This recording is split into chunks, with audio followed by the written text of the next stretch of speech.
Hello, ladies and gentlemen, and welcome back to another episode of the Daily Friends Show.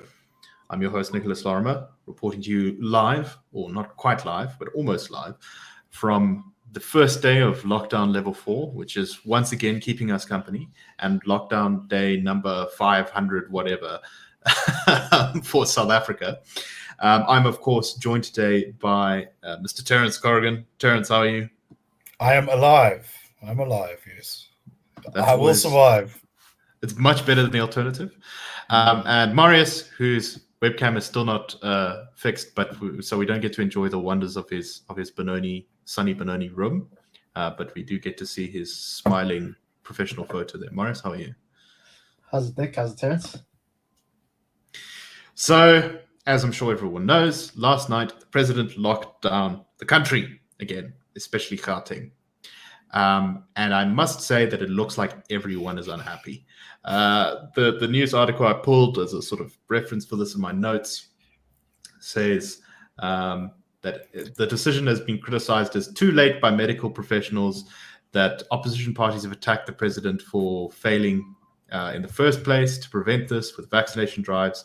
The EFF has called for active defiance and businesses upset. So it looks like basically everyone is annoyed with this, as am I must say. And I think we can get into that a little bit. So last night, alcohol sales were banned straight up. Restaurants were prevented from being able to sell to people in the restaurant. You can only do takeaways. And provincial travel in and out of Gauteng for reasons other than leisure, for leisure specifically, has been banned as well. The National Liquid Traders Council spokesperson said, quote, "A decision has been made that will have dire consequences for our members without us being given an opportunity to propose alternative solutions. We will be deprived of an income without a financial safety net." The Restaurants Association spokesman said, "We gave government a year and more time to prepare this country, and and again, the industry is detonated. Is absolutely shocking." The South African Medical Association chairperson said that interprovincial traveling is going to be difficult to control and that this is all a bit silly. The DA said that every COVID death and every job loss is basically on Ramaphosa because he has failed to roll out vaccines in a proper way or contain the spread in previous waves. And the EFF has said that until there is a mass vaccination plan for the whole country, that everyone must defy lockdown regulations. So everyone is very grumpy. Terence, are they right to be so grumpy? What are your thoughts on our latest lockdown? Yeah, well, we had a family meeting and Dad gave us the bad news, didn't he? Look, do people have a right to be angry? Absolutely. It's like the purpose of that original lockdown, where we all went and baked banana bread and thought this was all great because we were going to and watched Outbreak on Netflix and all that sort of thing. It's not on Netflix, but I have the DVD and I did watch it, and Contagion and Pandora's Clock and all that sort of thing. And, we could feel all like nice and scared because like the apocalypse happening outside and a safe remove, at least if you were living in the suburbs. If you were living in a tin shack, things looked rather different. It was to get ready so that we could actually deal with it so we didn't have to keep on locking down. But, the government dropped the ball completely on vaccines, and I'm sure that President Ramaphosa will be really shocked that people are upset. I mean,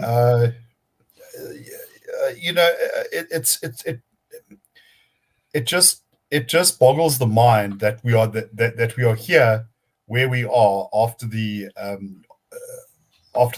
past year and more.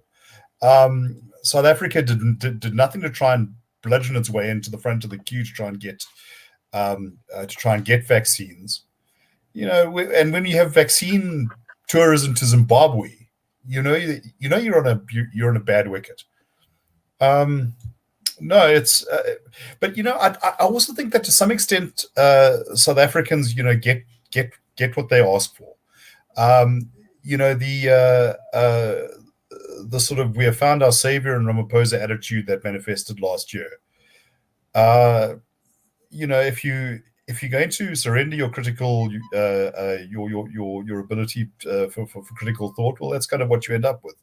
And we saw a journalist the other day posting something on Twitter about, well, journalists are essential workers and we're frontline workers, so therefore we also need, to be prioritized for vaccines. But all of that is very much within the sort of the state will provide and the state will decide, Right. and we will position ourselves within that analysis. I wonder where those voices were, when the government made it clear that it and only it would decide who gets vaccinated and when. No, this is a mess.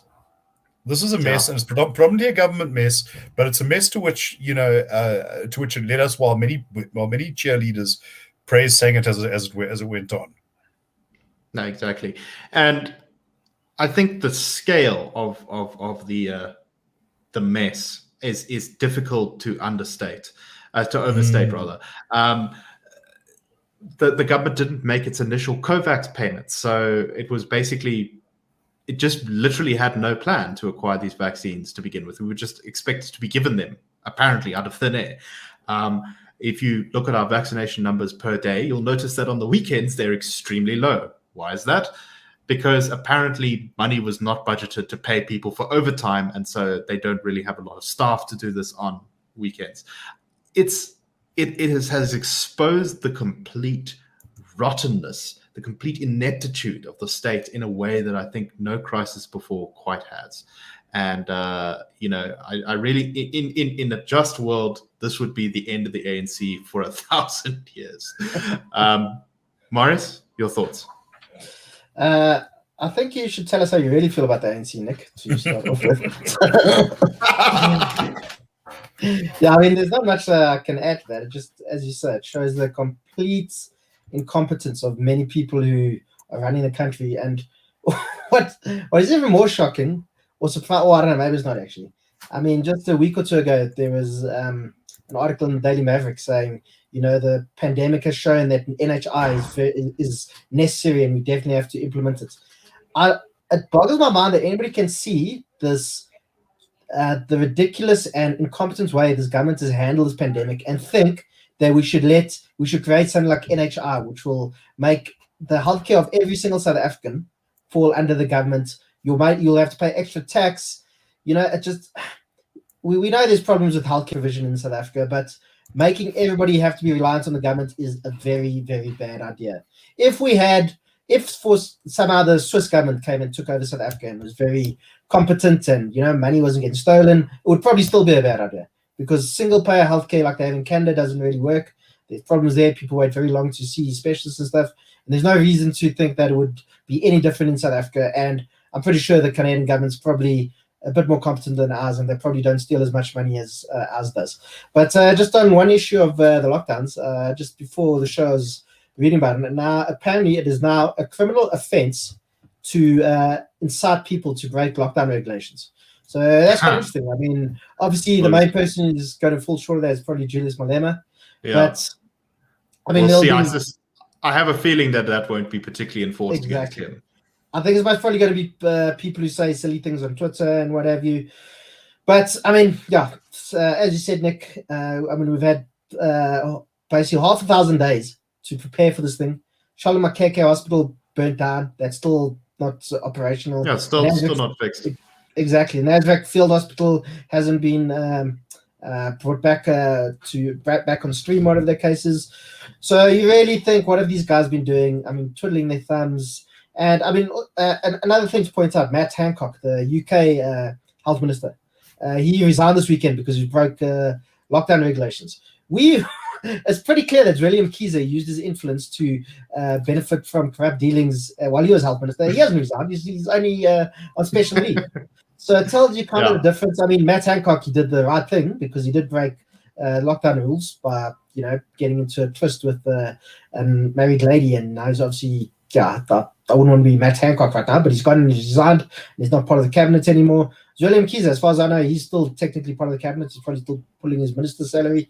But we know it's very, very rare that an ANC politician will fall on his sword when they get caught breaking the rules and so on. Yeah. I also, of course, forgot to mention that schools as well are expected to close from Wednesday, both public and private. So, if our education system and results weren't bad already, well, they're going to be even worse.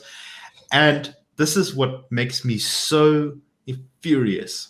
The shamelessness, the utter shamelessness. The minister and the presidency, right, commenting on why South Africa's vaccination program has been so slow, said that South Africa's slow vaccination was as a result of vaccine apartheid being imposed by developed countries on the developing world.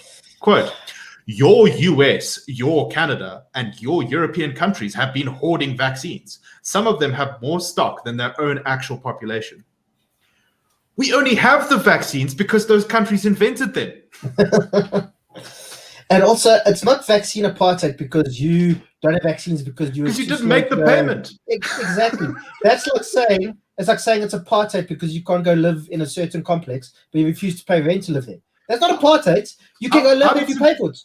How did Zimbabwe do better at this than we did? How did Afghanistan and Somalia, which we only recently overtook, do better at this than us? In Afghanistan, people are being shot by the Taliban right now. It's a war there, and they vaccinate more people. It is, Terence. Am I going mad? No. It is your reality that has gone bad. It's you're fine. You're fine. Now I wish I could do what that guy used to say at the beginning of Mythbusters. I reject your reality and substitute my own. Unfortunately, this is real life. This is not this is not a bad dream. No, I'd like to just pick up on what Marius was saying. Actually, what you were saying. The long tentacles of the government. When it can take them off, it's never mind.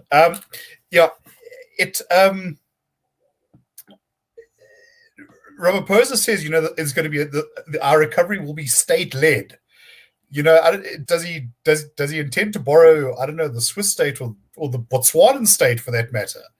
Maybe even the Zimbabwean state, but we're not getting into the one we've got. And what does concern me is not just the NHI, is a lot of other. The government has, you talk shamelessly used this pandemic to push through a lot of stuff or to bring onto the agenda a lot of stuff that actually needs serious interrogation. This goes from That's exactly right. From expropriation to firearms to localization strategy to XYZ. All this assumption that we have this mighty East Asian style developmental state. I mean, this is a dysfunctional state. Yeah, no, I think that's exactly a really good point to make. Is that while we've been in this purgatory of lockdowns and restrictions on civil rights and all these things, the state has taken the opportunity to begin an assault on almost every single aspect of our freedoms and rights in the country. Everything from property rights and expropriation without compensation, which it's continuing ahead with despite everything. Gun rights, absolutely everything is under attack right now, and it is horrific. Well, just let me correct you on something. I'm Catholic. Eventually you get out of purgatory. Yeah. After being purged of your sins for millennia, you get to go on. I don't think there's a guarantee here. No, that's a good point. Marius, any final thoughts before we move on? I think you also got to ask why the entire country is being moved to level 4 when the Northern Cape and the Free State, their R0 number is under 1 at the moment, which means, just under 1, but that means that the election, the virus isn't spreading, or it's not spreading exponentially in those provinces. So I think that shows part of the faults or the weaknesses in South Africa's sort of quasi-federal system, where I think it would have been probably made more sense if premiers could have implemented lockdowns if they needed to, whether you think they work or whatever the case is. Might have made more sense for David Makhura 2 weeks ago to have moved Gauteng to a higher level of lockdown than instead of the entire country, because now who knows? You have to go and ask the permission of the command council or whatever. Exactly. But just now, how many people, somebody in Blickisdorp in the Free State who runs a little shebeen now is probably, they're not going to have income for 2 weeks or whatever the case is. And it's just, we're just going to see, it's going to be another bloodbath in terms of jobs and people's incomes and so on. And it's all, it was all eminently preventable if the government had, got the vaccines when we needed them. And it's a complete tragedy, but it is what it is, and we can't change it. So Never far, mind the still a vaccine. tragedy. Yeah, exactly. Never mind the vaccines. If they had just, built up hospital capacity, done all these other things, just the simple things, then even that would have made a difference. But this is, I suppose, why we can't have nice things. Anyway, before I blow a gasket, let's move on to the next topic. And this one I'm not going to put in the headline in case the YouTube algorithm punishes us. But Reuters has written an interesting article about the case of YouTube's relationship with China in one specific way, of course. So, of course, I'm sure most of our listeners know in the Xinjiang region of China, Western China, there is significant persecution of the Uyghur, Kazakh, and other Turkic minority peoples who live there. There have been some estimates, I think Human Rights Watch, these other groups have suggested that there could be up to 1 million people who have been forcibly imprisoned, essentially for not being Chinese enough or for being too Muslim in this part of China. We still don't know that much about it because, of course, China heavily restricts all information. But there are groups that have been trying to bring this to world attention and have made the case to say that what China is doing there is a gross violation of human rights. One of these groups is a Kazakh group whose founder's name I'm not even going to try and pronounce. But she was born in Xinjiang, and she now, I think, lives in Kazakhstan. She started a YouTube channel where they were interviewing members of the persecuted minorities' families, or some people who had come out of these camps. And they would basically hold up an ID card showing who they were and that they were in fact from these areas. And they'd say, my husband has gone missing for this many days since the police took him away, my brother, my sister, whatever. They had produced something like 11,000 videos on YouTube and had received over 120 million views since 2017. So very prolific. However, starting on June 15th, their channel was suddenly blocked by YouTube for allegedly violating YouTube's guidelines. When contacted about this, YouTube said, "Oh, it was because they had ID cards visible in their videos, which is a violation of YouTube's terms and conditions." However, after they got their channel reinstated, they were taken down again. And it seems this time more permanently because allegedly their channel was supporting groups that may, because of concerns that they may promote violent criminal organizations. Now that is a line that is, I think, very close to what the Chinese Communist Party's view of these human rights groups is, that they are violent criminal terrorist organizations in league with Al-Qaeda, threatening to overthrow China. So I think it's probably too early to say, but this is, I think, indicative of this is at least suggestive of the idea that YouTube is, at least on some level, bowing to Chinese authority. Now, I think there's a number of different ways that we can look at this. One is that YouTube's automated systems, because a lot of their content moderation is done basically by robots, is being flagged because Chinese government internet soldiers basically are mass flagging these videos to get them taken down, and the system is automatically cutting them off. The other is that they're very deliberately doing this, that they are bowing to pressure from China. So I'm not sure what entirely to think of this. Morris, let me start with you. What do you make of this? Do you think it's a big threat to freedom of speech? Just to finish up on what the human rights group, the Kazakh human rights group, has done, is they've actually moved their videos off to a different website now to keep them alive. So Morris, what are your thoughts on this whole issue? Yeah, well, it's concerning, obviously, and we know that the Chinese government has been working to grow its influence around the world. We know it's using, various elements of soft power, but also, just it's such a big economy these days that it's quite difficult to go up against the Chinese. The Australian government's found that. when they said they want to investigate the origins of the COVID virus. Then the Chinese went and slapped a whole bunch of tariffs on Australian goods, which has apparently damaged the Australian wine industry specifically. Arsenal Football Club has found that out. One of their players, a guy called Mesut Ozil, he's German, but he's of Turkish origin, and he's a practicing Muslim. He came out and said what's happening in Xinjiang is terrible. Arsenal Football Club distanced themselves from what Ozil said and said, no, they're not going to get involved in politics, even though they obviously don't have a problem with people supporting BLM. But that's a different story.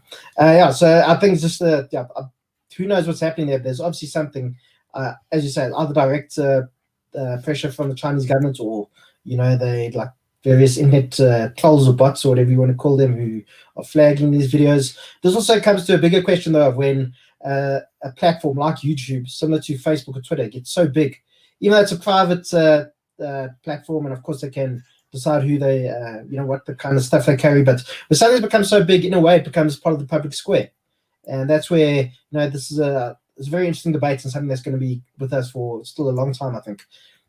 Obviously Facebook or YouTube can decide what they want. They as I said, they're private companies, but they're so big they've effectively become the public square.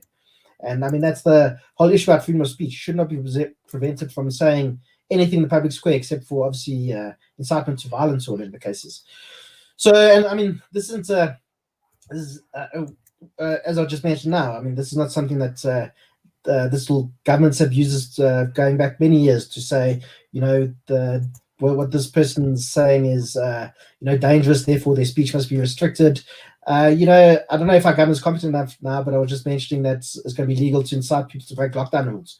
Who knows what kind of spurious allegations our governments could maybe use to say, oh no, this guy is actually saying that lockdown rules should be broken when actually you weren't saying that, and this is why his speech must be restricted, whatever the case is. But yeah, I think this just shows you that the power of the Chinese government, and it's something that's going to be with us for a while. And I think at least the first half of the 21st century is going to be defined by battles between the Chinese government and other countries who are, it's basically going to be kind of, I think it's going to be similar to what happened in the first half of the 20th century, where it was the global democracies versus the rise of fascism. And I think that could be something we see now. Also, democracies on one side, and then countries like China with state capitalism, restrictive political activity, and so on, versus democracies of the world. So I think that's obviously the main thing. I think So watch the space and see what happens in the next 30 years up until 2050. Terence, your thoughts? Yeah, well, look, I think that regular viewers of the show will know that I'm not the greatest fan of the Communist Party of China. But I think that what we're seeing here is, if indeed there is an element of bowing to pressure, this is corporate capitalism at its worst. This is this is removing the possibility of using those platforms for something socially and politically meaningful in order to appease the sort of worst instincts of the world's current political culture. I think irrespective of how this came about, you mentioned the prospect of internet warriors. The Chinese have recognized these weaknesses in a way I don't think the Soviets ever did.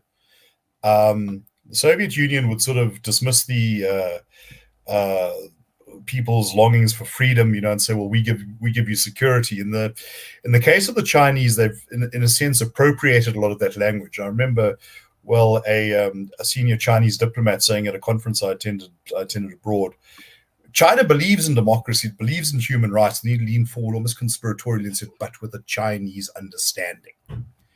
And that's the sort of door you can open or close as widely as you widely as you want. And if you happen to be some sort of loudmouth Uyghur, you're out of luck, and that door shuts very, very firmly in your face. But yeah, I think also there's a horrible kind of precedent here that if you can roll it out to a platform like YouTube, to keep exposure or discussion of your internal affairs. How far does that can that go? Someone speaking up for Taiwan, for instance, finds themselves under this sort of pressure. Then it becomes someone speaking in favor of a hawkish U.S. government position on China, etc., etc., etc. So I think this is something that the corporate sector would do well to keep in mind, that ultimately freedom is good for them long term. It's often very costly short term, but those short term costs should be seen as a long term investment. Unfortunately, I think it takes a particular type of mindset to realize that, and we don't always see that. No, I definitely agree with that. All right, very briefly, we're just going to cover the last topic for today in 1 or 2 minutes.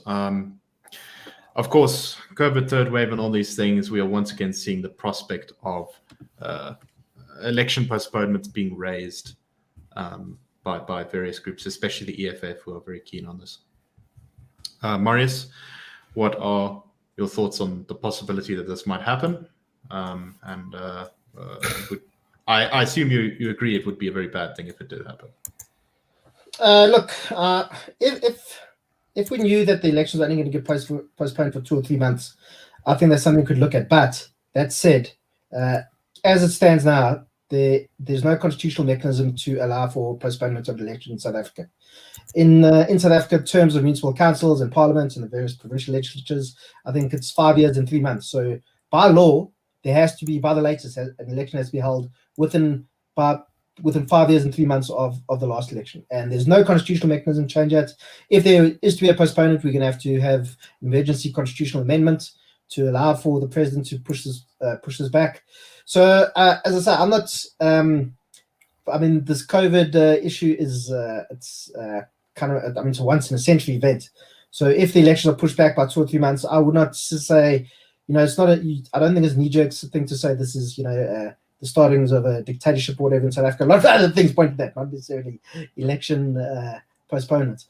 But yeah, I don't see it happening just because there's no constitutional mechanism.